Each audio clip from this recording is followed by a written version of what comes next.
La compote de rhubarbe aux épices, une recette très facile. La rhubarbe est un ingrédient souvent boudé par petits et grands en raison de son acidité. Elle permet pourtant de réaliser de savoureux desserts comme un clafoutis, une tarte meringuée ou tout simplement une compote. Nous vous proposons de découvrir une délicieuse recette de compote de rhubarbe aux épices. Ingrédients. Voici les ingrédients nécessaires pour préparer de la compote de rhubarbe aux épices pour 4 personnes. 500 g de rhubarbe coupée en tronçons, 125 g de sucre, un sachet de tisane à l'anis ou 2 étoiles de badiane, une cuillère à café bombée d'épices à pain d'épices, 20 cl d'eau à noter. Pour cette recette de compoté épicé, vous pouvez utiliser indifféremment de la rhubarbe fraîche ou surgelée. Si vous utilisez des tiges de rhubarbe fraîche, épluchez-les avant de les couper en tronçons. Si vous utilisez le fruit surgelé, faites décongeler les tronçons au préalable et recoupez-les en petits morceaux si nécessaire. Préparation du sirop à l'anis. Pour faire de la compote de rhubarbe aux épices, il faut commencer par préparer un sirop de sucre parfumé à l'anis étoilé. Si, comme moi, vous n'avez pas d'étoile de badiane à la maison, vous pouvez remplacer cet ingrédient par un sachet d'infusion à l'anis.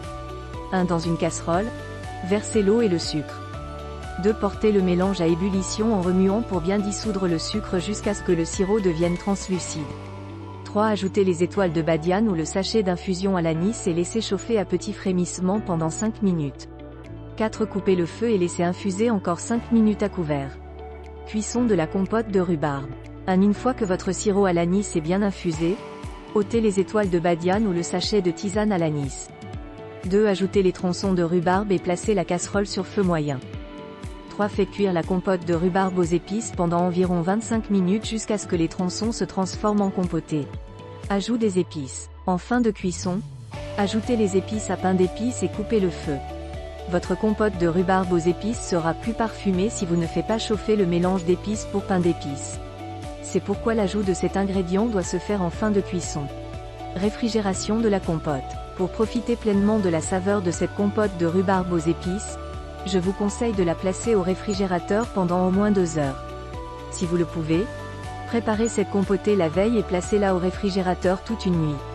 Cette phase de refroidissement permet non seulement de faire infuser les épices dans la compote mais aussi de casser l'acidité naturelle de la rhubarbe.